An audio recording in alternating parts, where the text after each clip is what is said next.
All right, it is Web Report time. Beau, Dan, and James. James, let's start with you. You were in Boise. We at this point, we've all kind of had our opinions known and made where the basketball team season ended.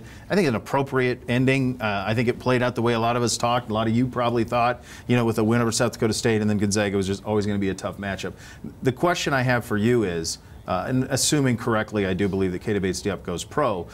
How does Chris Holtmann get them back there next year? What are the steps that need to be taken and will be taken over the summer and into the fall? Well, I think when we talked about it on the show, you have to build around the pieces that have experience. You need to build around Caleb Wesson. You need to build around C.J. Jackson and their skills that are coming back. And then from there, I think you just incorporate, you try to get guys like Luther Muhammad, some of these kids, and you try to get them in early, and you try to give them the experience that they need. And I think building around Caleb Wesson, I think he's going to be a first-team All-Big Ten selection next year. I really believe he's that good.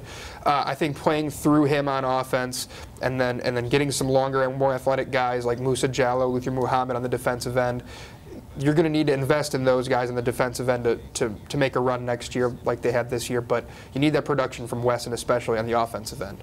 Dan, the most effective thing that I think Chris Holtmann did, the most important thing that he did in year one is reintroduce us to what Buckeye basketball can be at its best. And what it can be is a lot like the football program with the give a damn level. I mean, it can be a pretty special place. And we saw that this year.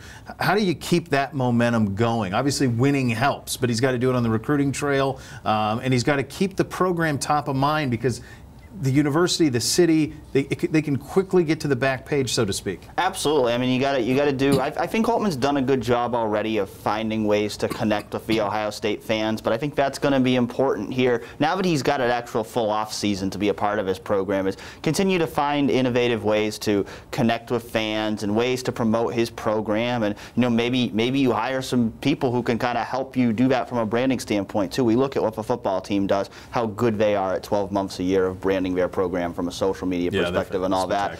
I think basketball can borrow some things from that in terms of kind of building this program and turning over a new leaf for the program, and I think that was needed. This program needed a new identity. I think it has it now. Now it's on Holtmann through winning on the court to winning the recruiting battles and to kind of how you promote your program. It's all about building it up now.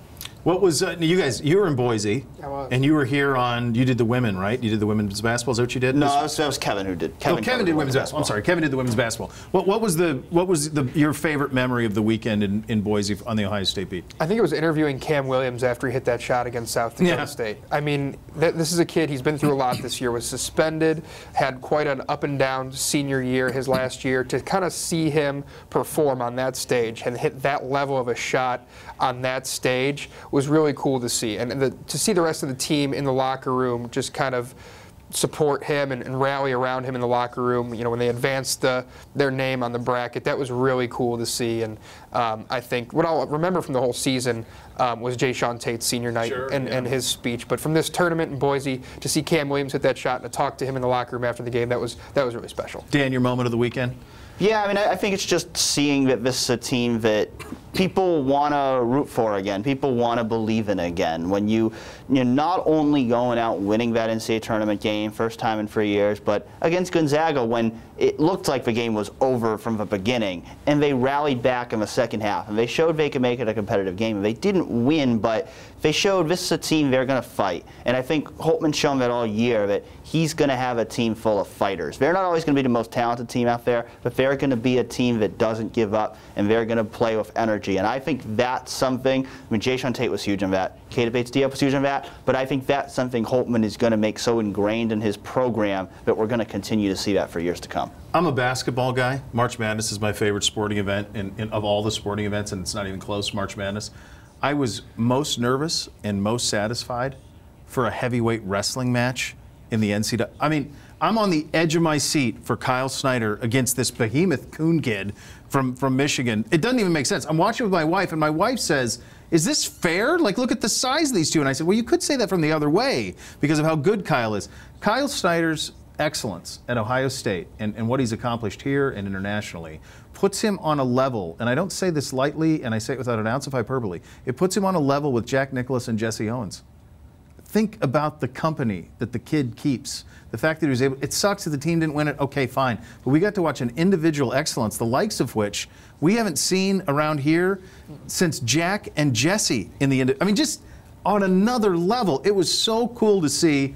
Again, I'm not a wrestling guy. I don't even know what in the hell's going on half the time with the points or how they get them or whatever. But I could tell that what I was watching was a chess match, and it was above anything that even I could. It was spectacular. So while everything didn't go Ohio State's way this weekend, when you look at it, in fact, most of it went the opposite way. I was reminded of the greatness. Kyle Snyder reminded me how great it can be, and boy, was he special. Good stuff out of him and good stuff out of you guys. We'll see you next week.